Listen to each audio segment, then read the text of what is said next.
मित्रांनो, आता आपण या अगोदरच्या व्हिडिओमध्ये आपण वर्णमाला आणि वर्णाचे प्रकार हा टॉपिक बघितला. त्या टॉपिक वरती बरेचसे प्रश्न आयोगाने विचारले आहेत. इथं बोर्डवर जेवढे बसले तेवढे मी घेतले. अजून काय घेऊया? हा टॉपिक खूप महत्त्वाचा आहे. चला तर आपण त्यावरती आलेले प्रश्न बघूया. गटात न बसणारा वर्ण कोणता?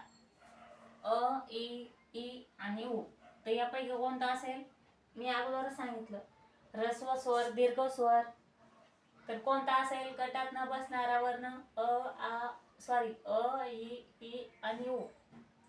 तर अ हे ऱ्हस्व आहे, अ हे ऱ्हस्व स्वर आहे, ई पण हे ऱ्हस्व स्वर आहे, आणि हे ई कोणता आहे? दीर्घ स्वर. त्याच्यानंतर उ हे कोणता आहे? ऱ्हस्व स्वर. तर मग यापैकी दीर्घ स्वर कोणता आहे? ई. मग योग्य उत्तर कोणतं असेल? Option number 3. त्यानंतरचा प्रश्न, खालीलपैकी मृदू वर्ण कोणता? मी अगोदरच्या व्हिडिओमध्ये पूर्ण तक्ता लिहून दिला होता. त्यामध्ये होतं तर त, थ, प आणि ज. तर कोणता असेल मृदू व्यंजन? त हे कठोर व्यंजन आहे, त्यानंतर थ पण कठोर व्यंजन आहे, प पण कठोर व्यंजन आहे, तर ज कोणता आहे? मृदू व्यंजन. तर मग ऑप्शन नंबर 4. त्यानंतरचा प्रश्न, अ आणि आहा यांना काय म्हणतात? हा प्रश्न एसट्या 2014 मध्ये विचारला गेलेला आहे. स्वरादी, व्यंजन आणि स्वरादी. तर काय म्हणतात? सॉरी हा,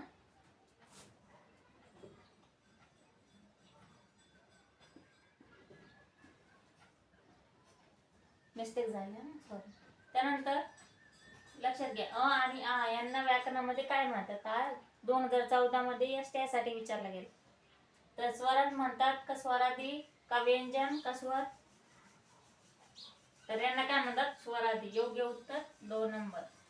त्याच्यानंतरचा प्रश्न, खालीलपैकी व्यंजन कोणते? अ, आ, ई आणि य. तर कोणता आहे? हा 2012 मध्ये विचारला गेलेला आहे PSI साठी.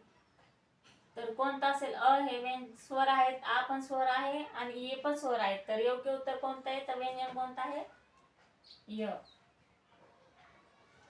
त्याच्यानंतरचा प्रश्न, पुढीलपैकी कठोर व्यंजन कोणते? TET 2013 साठी विचारला. कठोर व्यंजन विचारलं तर च, ग, ड आणि द. तर कोणता आहे? ऑप्शन नंबर च. Option number 1. तर एक कठोर व्यंजन आहेत हा. त्यानंतरचा प्रश्न, खालीलपैकी उष्म वर्ण कोणते?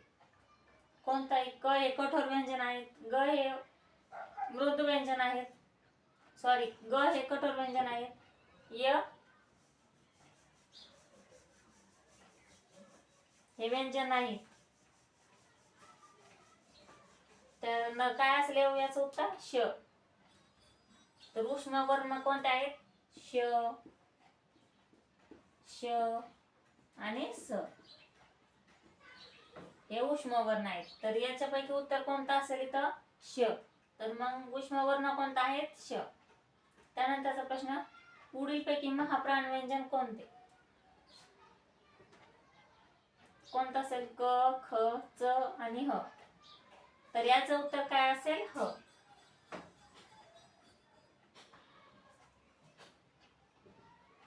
लक्षात घ्या मित्रांनो, हा प्रश्न तलाठी 2008 साठी विचारला आहे. हा खूप महत्वाचा आहे. आणि परत तलाठी भरती निघालेली आहे. तर ती भरती या वर्षी MPSC आयोग घेणार आहे. त्यासाठी हे प्रश्न खूप महत्वाचे आहे, कारण MPSC आयोगानेच विचारलेला आहे ते प्रश्न. त्यामुळे ते या भरतीला सुद्धा असे प्रश्न विचारू शकतात, येणारच आहेत असे प्रश्न.